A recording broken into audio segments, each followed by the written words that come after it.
Racikan Berita 1. Ini kalau dilanjutin dengan kesadaran masyarakat yang sudah naik, meningkat, itu kan pasti mereka akan menggunakan jurus baru kan. Nah, Kira-kira apa tuh jurusnya? jurus baru itu indikatornya diantaranya terbaca pada statement 2 menteri. Oke. Satu menteri ATR Kepala BPN Nusron Wahid. Coba kita sekarang bahas itu. Ya, yang kedua Menteri Sakti Wahyu Trenggono. Yang pertama, Ya. saat datang ke desa Kehot, Nusron Wahid, videonya viral, menyatakan demikian. Saya nggak mau berdebat dengan kepala desa, ini saya Arsin kan. Apakah itu dulunya tambak atau apapun itu, tapi faktanya sekarang secara faktual dan material, tanah ini sudah menjadi laut. Berarti apa? Tanah musnah. Clear? Seolah-olah kan benar. Padahal tanah itu tidak pernah menjadi laut, dari dulu laut. Dari dulu emang nggak ada tanah. Dan itu bisa dicek melalui indikator satelit citra kan. Iya. Nah ketika membenarkan dengan terminologi tanah musnah, berarti mengakui apa yang dulu sebelumnya tambak. Dan sudah musnah. Nah kalau sudah musnah, ada hak reklamasi. Ada hak uang ganti rugi, uang kerohiman. Diatur di mana? Di pasal 66. Nah Pasal 66 undang-undang PP-nya bang, ini rinciannya. PP nomor 18 tahun 2001, nanti dicek. itu turunan dari undang-undang Cipta Undang-undang Kerja. Cipta Kerja. Di belit pertanahannya. Di Undang-Undang Cipta Kerja itu ada di pasal 49-nya pintunya. 49. Jadi 49 nanti di definisi PP itu ada satu angka 33. Lalu hak tentang reklamasi atau rekonstruksi ada di pasal 66. Kesalahan kita kan orang Indonesia kalau baca itu kan hanya pasal 1 ya. Padahal ekor pasalnya ini justru membuka celah bagi mereka untuk melakukan Jadi reklamasi. manipulasi dan kejahatan yang dilakukan sebelumnya dengan menimbulkan sertifikat sekarang seolah-olah Akan dilegitimasi ya, dengan terminologi tanah musnah. Dan itu juga sama yang disampaikan oleh Menteri Sakti Wahyu Trenggono saat dia podcast dengan Akbar Faisal and Sensor. Dikatakan itu kan tanah musnah, udah selesai, nggak ada. Jadi apa haknya? Nggak ada di situ. Iya kalau kita hanya baca bahwa tanah musnah itu hilang hak keperdataannya. Tetapi di pasal berikutnya, ayat berikutnya pasal 66 itu orang yang punya hak yang tanahnya musnah diberi hak untuk melakukan rekonstruksi atau reklamasi. Sekarang pertanyaannya, siapa yang punya kemampuan kapasitas untuk melakukan reklamasi atau rekonstruksi laut? Apakah Pak Bambang, saya atau petani nelayan kecil-kecil? Enggak, di Indonesia itu raja reklamasi aguan. Sudah jelas ini untuk kepentingannya aguan. Oh, perusahaan yang punya sertifikat SHGB dari 263 dan 17 SHM itu diakui dua perusahaan itu adalah anak usaha Agung Sedayu Group. Desainnya begitu. Jadi tanah musnah itu adalah rekayasa legal engineering untuk Proses memberikan reklamasi. justifikasi terhadap reklamasi itu. Dan itu artinya meniadakan atau memutihkan kejahatan yang dulu Yang terjadi. sebelumnya terjadi.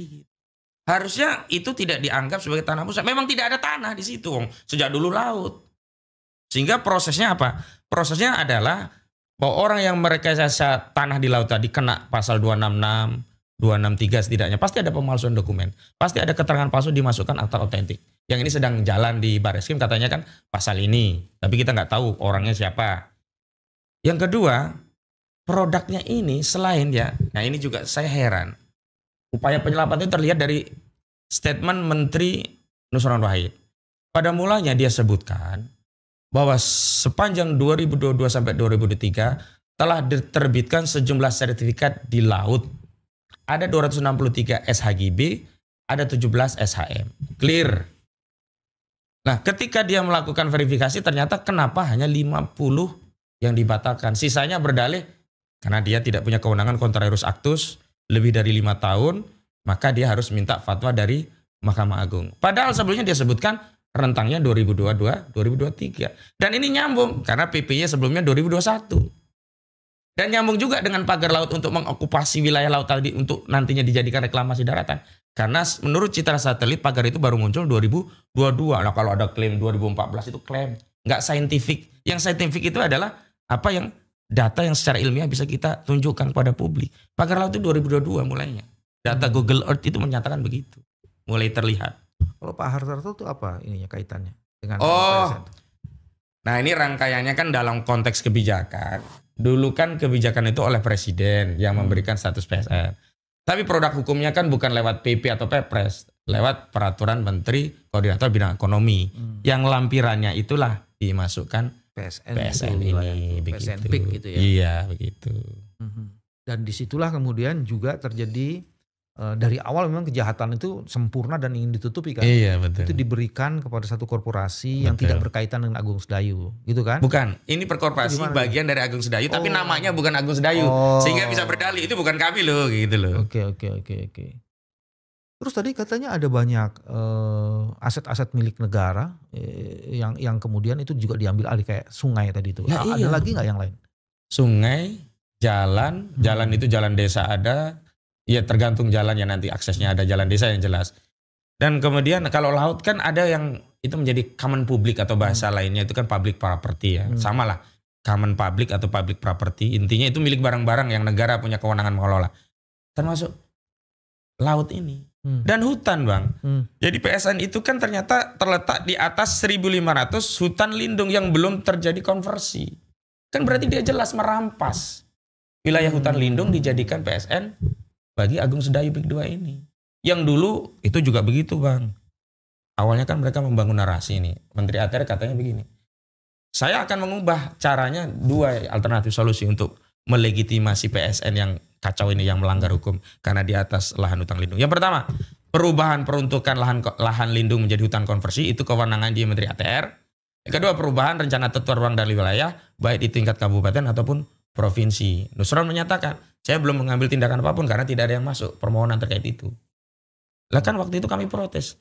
Kalau ada sesuatu yang melanggar hukum, harusnya yang melanggarnya ditindak. Bukan negara memberi fasilitas untuk melegitimasi itu gitu loh. Ya, tapi kan ini memang kelakuannya gitu. Sawit 2,3 hektar, 2,3 juta hektar. Diputihkan. Ya, kemudian diputihkan. Nah sekarang gini, ini tadi Mas Ahmad mengatakan sudah mengajukan ke pengadilan. Iya. Ada gugatan perbuatan melawan hukum. Pihak yang digugat siapa? Ada 8 dan 1 turut tergugat. Tergugat pertama yang kami gugat Aguan Sugianto Kusumo. Kedua Antoni Salim. Ketiga PT Pantai Indah Kapuk atau PANI. Keempat PT Kukuh Mandiri Lestari. Kelima Joko Widodo. Keenam Erlangga Hartarto. Ketujuh Surta Wijaya. Kedelapan Mas Kota. Dan yang kesembilan turut tergugat adalah Kementerian Keuangan. Kepentingannya untuk menerima pembayaran karena kami menggugat dengan ganti rugi 616,2 triliun rupiah yang dibayarkan kepada negara melalui Kementerian Keuangan. Jadi fungsi Kementerian Keuangan yang menerima bayaran dari ganti rugi tadi. Jadi seluruh penyebutan nama pada seseorang yang berkaitan langsung dengan orang itu, sebenarnya itu juga karena di dalam gugatan sudah disebutkan gitu. Sudah. Dan ada reasonnya. Kenapa kami gugat Aguan dan Antoni Salim? Karena 2 orang ini yang punya saham mayoritas di PT Pantai Indah Kapuk melalui 2 unit usahanya, Agung Sedayu Group dan Salim Group. Logikanya adalah demikian. Siapa yang paling mendapatkan keuntungan paling besar, benefit paling besar dalam sebuah perseroan?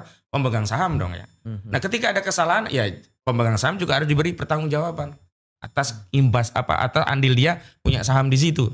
Itu alasan dari sisi legal. Kemudian dari sisi hukum perseroan kan kalau perbuatan melawan hukum itu melibatkan korporasi dan ada kesalahan korporasi kan tanggung jawabnya bisa melampaui apa yang ada pada organ pengendali perseroan, termasuk pemegang sahamnya, bukan hanya direksi yang dipertanggungjawabkan. Jadi kita mau tarik semuanya. Nah, kenapa Jokowi sama Erlangga kita tarik secara pribadi? Karena kecenderungan begini, kalau yang selalu kita gugat jabatannya, ini orang pribadi yang bersalah ini bisa cuci tangan. Sementara pejabat baru seolah-olah jadi cuci piring, ini kesalahan lu. Kita harus tarik pribadinya karena dulu saat dia jadi presiden, dia yang menetapkan ini PSN. Erlangga dulu saat jadi menteri, walaupun sekarang tetap menteri yang sama begitu. Dulu dia yang harus dipertanggungjawabkan. Makanya Erlangga Hartarto ngeri juga saya punya pejabat seperti dia. Nggak paham dong, kita gugat pribadi. Arah gugatan dialahkan ke alamat rumah dia pribadi. Kok waktu panggilan sidang kedua, sidang pertama dia nggak datang. Sidang kedua yang datang dari Kementerian Koordinator Bidang Ekonomi. Dapat surat tugas. Ya kita tolak lah, apa urusannya dengan Kementerian Ekonomi. Lalu oleh hakim, ini loh Pak dikasih tuh, ya kayak diajari dari Kementerian Ekonomi. Ini loh gugatannya pribadi, alamatnya pribadi. Jadi surat kuasa ya harus dari pribadi Pak Erlangga, bukan dari surat tugas Kementerian Keuangan. Karena ini bukan tugas negara, ini bukan urusan negara. Ya. Kamu nggak bilang lu penyalahgunaan jabatan? Udahlah, teriak-teriak itu biasa. Bahkan kita bilang, lu goblok amat sih kira-kira begitu kan. Gak ngerti amat. Cuman kan pejabat kita begitu. Gak peduli dengan suara di masyarakat. Bodoh amat lah, yang penting punya kewenangan gitu loh. Coba sekarang mereka, apa yang mereka lakukan untuk menyelesaikan persoalan yang sudah kisruh ini? Diam aja mereka. Sekarang ada beberapa fakta kan di lapangan. Satu, proses ini masih terus berjalan. Terus. Artinya terrorizing juga kemungkinan besar. Kalau yang teror sudah agak turun banyak sekarang. Turun. Banyak. Makanya sekarang berani bersuara. Oke. Saksi-saksi kan sekarang mau diambil keterangan, divideokan untuk kepentingan pembuktian di persidangan dan juga kepentingan untuk meluruskan narasi di tengah masyarakat. Karena kan sekarang banyak orang nggak ngerti apa-apa ikut ngomong kayak Abu Janda.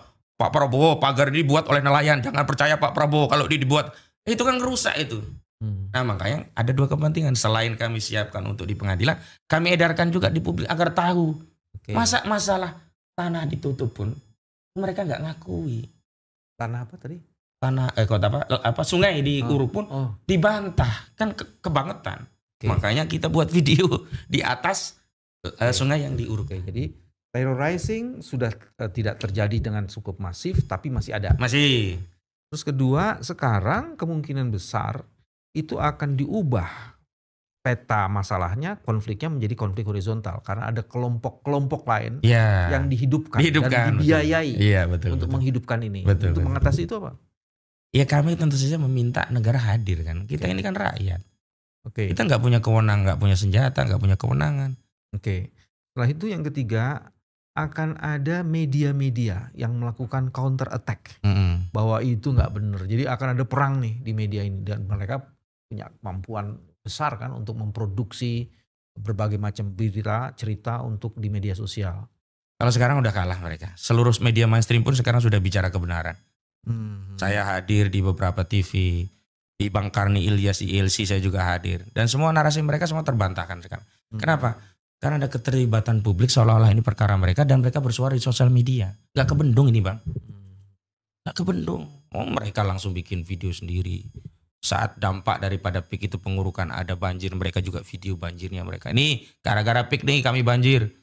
Kalau gitu sebenarnya melalui channel ini kita juga bisa. Nah ini membantu juga alhamdulillah ini. Menghimbau seluruh masyarakat yang merasa dirugikan. Maka dia harus mengemukakan itu melalui media-media sosial. Jadi dengan begitu masivitas informasi bahwa kejahatan itu sudah berlangsung secara sistematis itu terjadi. Terus yang lainnya, kan ada pemain-pemain yang sebagiannya itu adalah bagian dari kekuasaan. Mereka bekerja secara sistemik. Ada kepala desa di situ, ada aparat di situ, ada ASN di situ. Untuk yang itu gimana tuh? Indikator pemain itu dua yang bisa kami baca. Pertama, yang aktif membela dengan narasi-narasi yang melegitimasi apa yang mereka inginkan. Itu yang di garis depan tuh. Garis depan. Yang kedua setidaknya mengambil sikap diam. Itu juga bagian dari pemain. Karena kalau dia bukan pemain pasti dia bersuara. Karena nggak mungkin nurani yang nggak terusik dengan melihat orang yang tanahnya dirampas, nggak dibayar. Ada yang 28 hektar, ada yang 6 hektar, ada yang 11 hektar, macam-macam. Nah, cuman bagaimana peta ujung daripada pertarungan ini? Baliknya memang ke kekuasaan. Kekuasaan atau negara ini mau berpihak kepada siapa? Kalau dia berpihak kepada oligarki, nggak ada nilai upaya kita di pengadilan itu. Kita tahu sendiri. Kekuasaan pengadilan itu subordinat lembaga kekuasaan. Kan hukum produk politik. Otoritas politik itu di atas otoritas hukum. Norma hukum pun dibuat oleh otoritas politik. Makanya kami tidak melihat pengadilan itu sebagai sarana untuk mencari keadilan secara direct, enggak. Tapi paling tidak menjadi sarana untuk mengungkap ini ke publik. Tapi kami punya landasan hukum karena kita sedang melakukan aktivitas pro justisia sehingga kami tidak bisa dikriminalisasi. Karena kan kita tahu sekarang ini kan orang yang memperjuangkan keadilan, membela yang benar malah kena potensi kriminalisasi. Harus kita antisipasi juga yang begitu. Kalau begitu sebenarnya saya menduga ada 3 hal yang sekarang akan terjadi. Nanti dibuka sedikit-sedikit ya. Pertama, dibangunlah satu legal justification, justifikasi hukum yang seolah-olah ini jalan keluar Tapi sebenarnya ini adalah jebakan. Iya betul. Tadi sudah dijelaskan. Salah satunya adalah tanah musnah. Jadi itu mungkin bisa terjadi dan akan terjadi kampanye terus-menerus untuk melegitimasi ini. Dan akan ada ruang-ruang publik yang disediakan oleh mereka, diisi oleh orang-orang bayaran untuk mengkampanyekan ini. Betul nggak kira-kira? Betul, betul. Tepat sekali. Oke, itu bagian pertama itu. Terus bagian yang kedua akan ada benturan.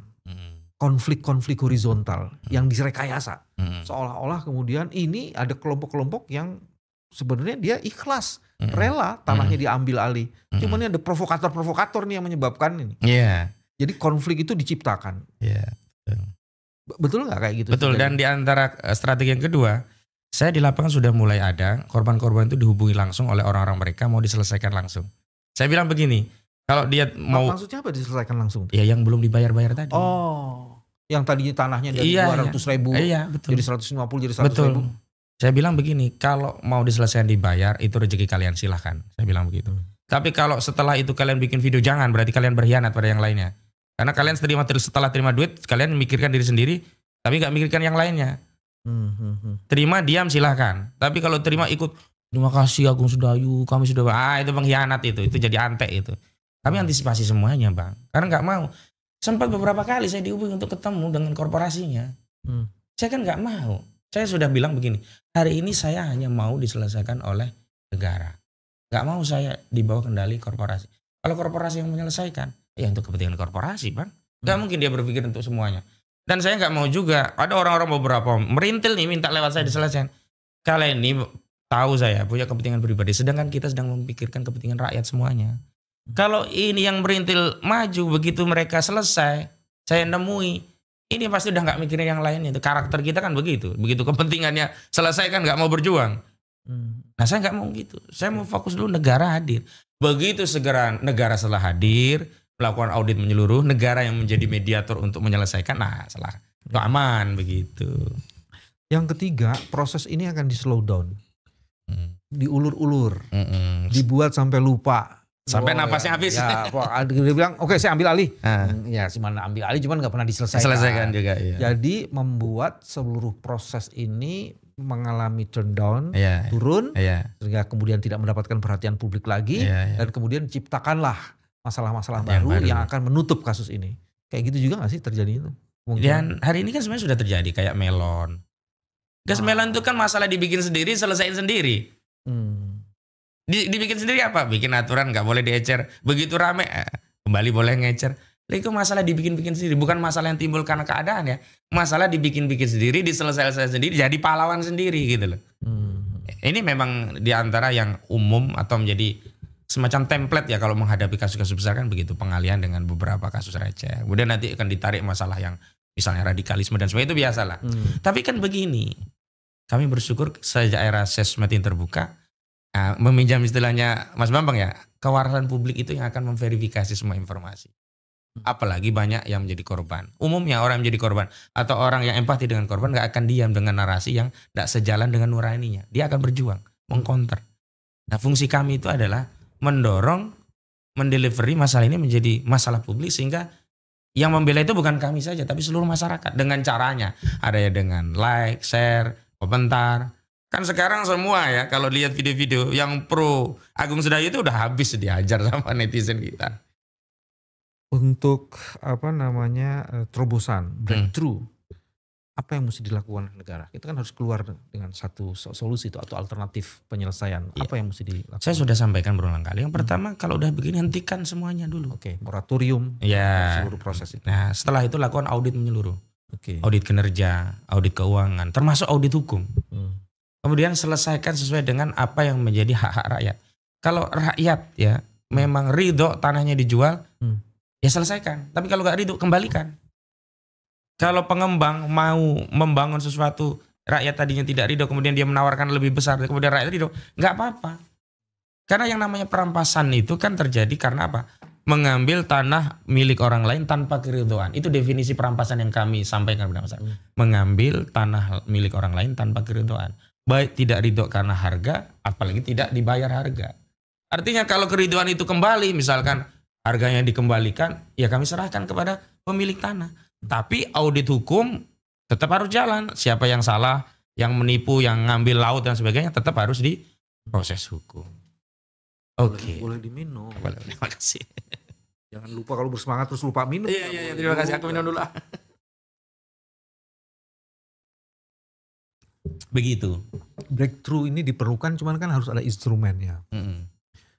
Kalau tadi mau dilakukan audit, assessment ataupun apapun namanya, itu sebaiknya dilakukan oleh task force yang bersifat ad hoc dan khusus atau diserahkan kepada instansi-instansi. Enggak percaya udah harus task force dan melibatkan banyak instrumen. Jadi dibangunlah task force. Jadi ini sekaligus minta nih sama Pak Prabowo, bikinlah task force yang isinya itu adalah stakeholders. Ya, betul. Dan kemudian memberikan job description yang jelas. Betul. Dan dilengkapi oleh expertise yang dibutuhkan untuk melakukan assessment atau due diligence atau audit terhadap seluruh masalah itu. Dan jadikan ini adalah salah satu laboratorium penyelesaian masalah-masalah sosial, sehingga kemudian ini bisa dipakai untuk menyelesaikan masalah-masalah lain di tempat lain ya. Di tempat lain. Dan yang paling penting adalah PSN menjadi kunci pembuka yang menyebabkan masalah ini menjadi begitu rumit dan kompleks. Nanti saya sih punya bayangan ada penyelesaian dari sisi faktanya, ada penyelesaian dari sisi regulasinya. Dan kalau kita runut regulasi, memang biang keroknya di Undang-Undang Cipta Kerja. Makanya menurut kami itu di antara rekomendasi yang paling penting terkait persoalan konflik agraria dan yang lainnya, itu adalah Presiden harus segera mengeluarkan Perpu untuk pembatalan Undang-Undang Cipta Kerja. Sehingga seluruh undang-undang yang direview melalui Undang-Undang Cipta Kerja yang sebelumnya diganti dengan Undang-Undang Cipta diberlakukan kembali. PPPP yang turunan Undang-Undang Cipta Kerja dibatalkan. Sehingga apa? Proses perampasan hak-hak publik bukan hanya masalah tanah ya. Hak publik itu banyak sekali. Sampai saya menggunakan istilah begini dulu itu sama kawan-kawan di Banten.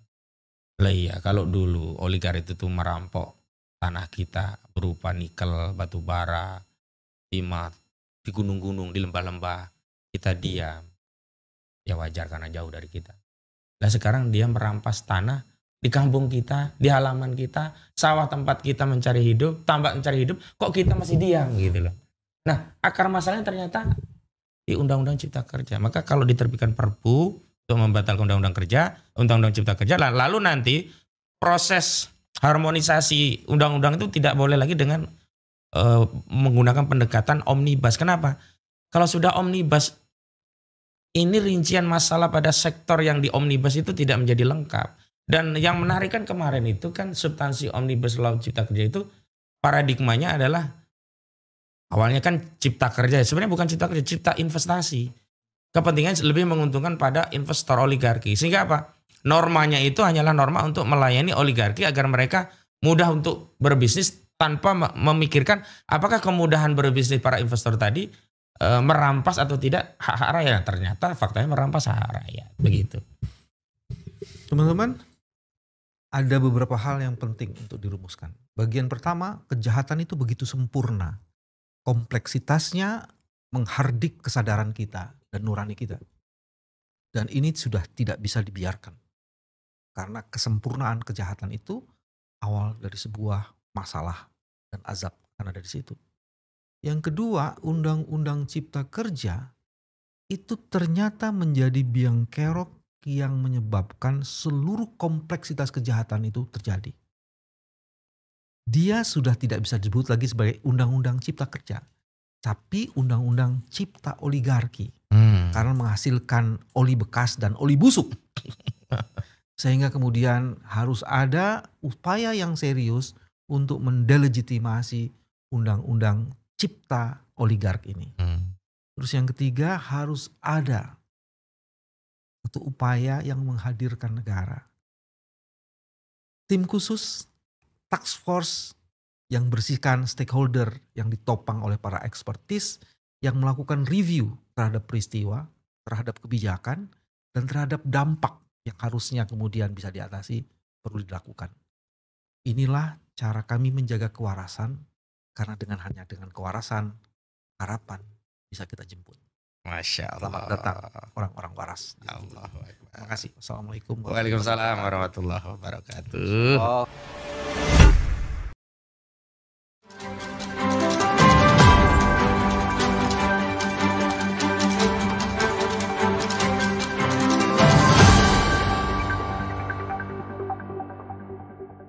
Racikan Berita 1.